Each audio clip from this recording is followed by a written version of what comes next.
All right, back for the second part I want to talk about, and that is rent. I haven't paid rent in 16 years, but I remember paying rent, and rent was a lot cheaper when I paid it.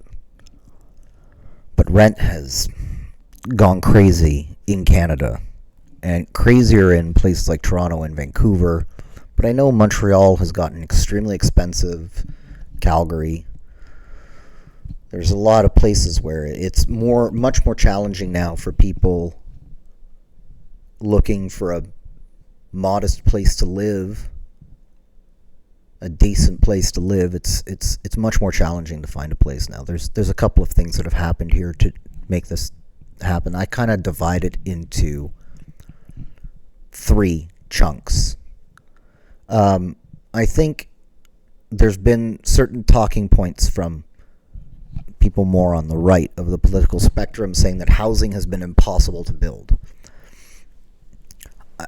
I have never studied the red tape or had to live through the red tape of developing real estate. It's not something that I imagine I'll ever have the wealth to kind of get into. Unless, my OnlyFans of sitting in a bathtub and crying really takes off. Because I'm sure women would love to see that happen. But the first part is I'm sure there's way too much red tape around building stuff. Probably in most countries. Especially in the developed side of the world, like Western Europe and Canada and the US. I'm sure there's way too much red tape. I know that a lot of it, some of it's very to ensure that, we're not cutting down rare trees and bulldozing or draining swamps and bulldozing them or paving asphalt over important areas. The environment is very important, I agree. Where I think a lot of the red tape, though, is projects not able to get underway because especially local governments are not particularly quick to move. And they're very biased, right? They'll tend to not think about larger picture when zoning areas for development. So I'll give a great example. On Nuns Island, they did a huge amount over the last 20 years of kind of development of like townhouses, semi-detached homes, and condos. They kind of only thought about a school as an afterthought, and there's no CLHC on Nuns Island in Montreal. There's a population of probably 50,000 people there, maybe more, and there's no local clinic on the island. There's a school that they had to basically pave over a park to build, right? It's because the city didn't think, when looking at a map of Nuns Island, okay, all of this has been zoned for condo development at this, because they know exactly when they zone it, they know you're allowed to build up to this density, this many units per square half hectare. I don't know how they measure it, square kilometer. But they don't think about, okay, no. Right there, you have to reserve land for a school, or we have to reserve land for a park, or we have to reserve land for some green space. Because, of course, a school costs money to build. A park doesn't generate money, needs upkeep, costs money. So all that stuff doesn't bring tax dollars into the city. So the city is less inclined to keep land for public space because they can't make money off of it. And they're strapped for cash as it is, especially Montreal, that kind of is just digging out of its bankruptcy that kind of lived through the 80s and 90s. So I'd say that's the first chunk. Certainly too much red tape because there's no logical thinking in a government, right? It's people that basically pass the paper down the line and they're just told to do one thing. They're not told to think.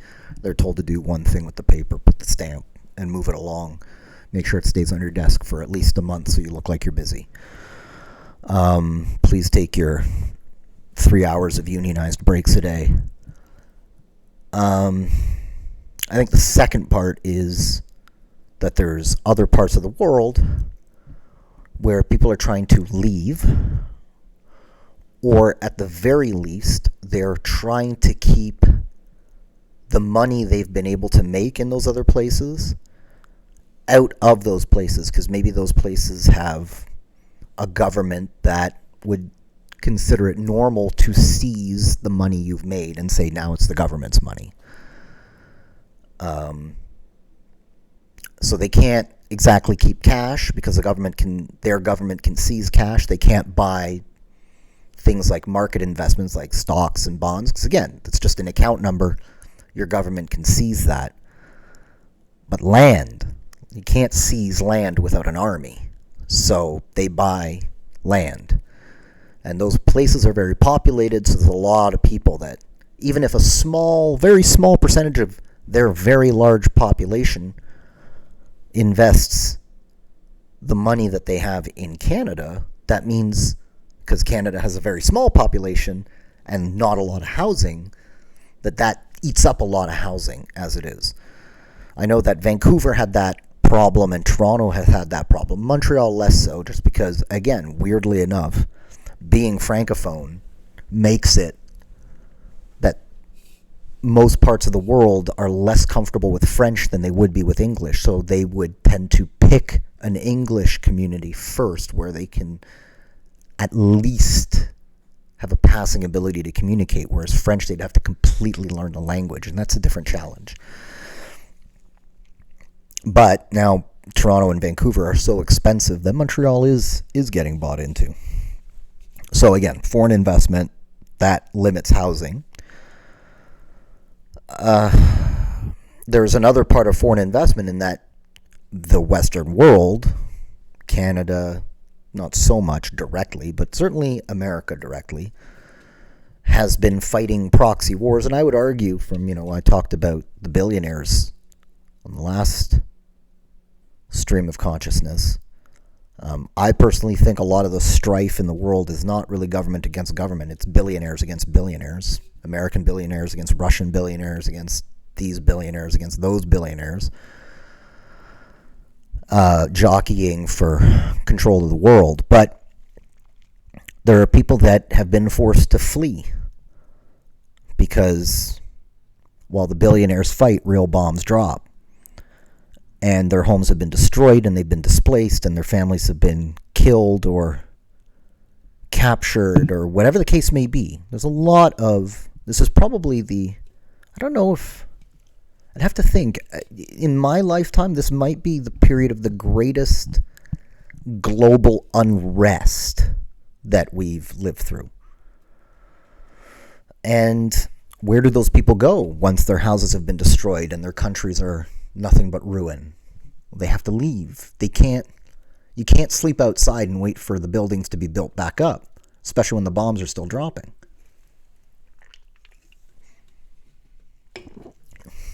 So you flee, you try to find somewhere safe, as I would if it was happening to me with my family. And we haven't had a war in North America, like a land war, in 150 years. End of the Civil War, basically. So they come here. The problem is there's a lot of people that are experiencing displacement. Not a lot of houses in Canada. And right now, America seems less welcoming, so they come to Canada. The problem is we don't have places for these people. It's very altruistic, ethical, and compassionate to let them in. But I feel like we're setting ourselves and them up for failure because we haven't thought about what they'll need once they're here. They need doctors. They need schools. Their children. They need jobs. They need homes.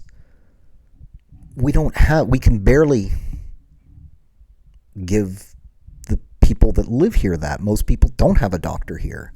Schools are overcrowded and people are struggling to find homes. And you wonder why rent is so expensive. Because we're all competing for very limited space. There's a lot of space to build in Canada, but a lot of it's pretty unlivable. And I would say the third thing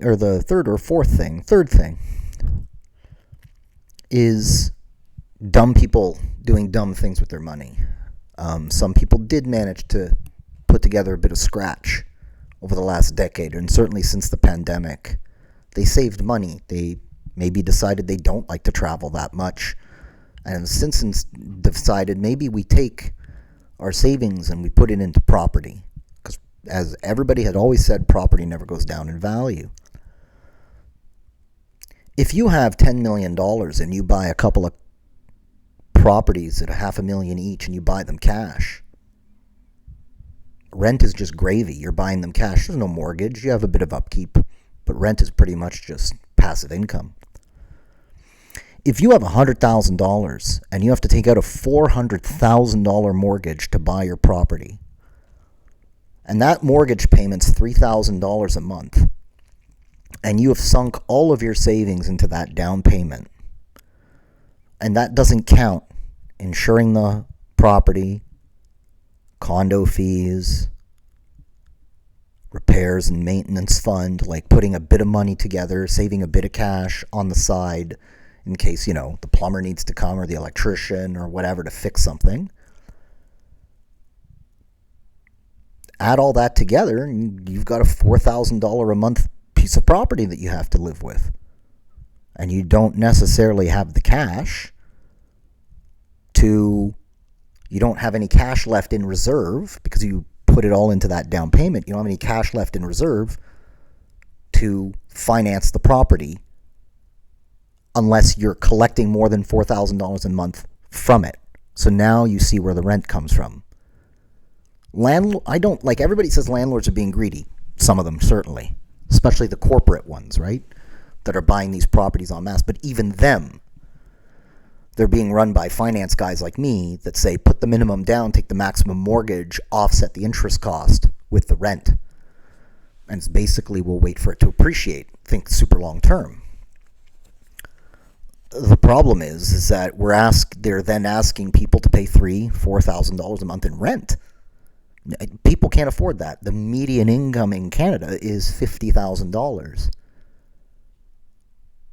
before tax, which means they're taking 38 home, and I'm being generous, I think, kind of assuming kind of a 24% tax rate. If you have a $3,000 a month rent, that's $36,000 a year. You have $2,000 left. That'll barely feed you for 10 weeks. It's not rocket science. The rent is high because people that should have never gotten into property investment were told by the market, by banks, especially bankers are big time to blame for this. They were told by financial experts property is always a good investment. They were never told how much it costs to support that investment. Yes, the property will go up in value, but you need to be the finance word is liquid. That means you need to have enough cash to support that investment. It's not free. Nothing is free. So, in my mind, there should have been minimum 50%. If it's a second property, like not principal property, if you want to live a little stretched on your principal home because that's where you live, okay. You got to figure that out. That's you against you. Everybody needs a place to stay.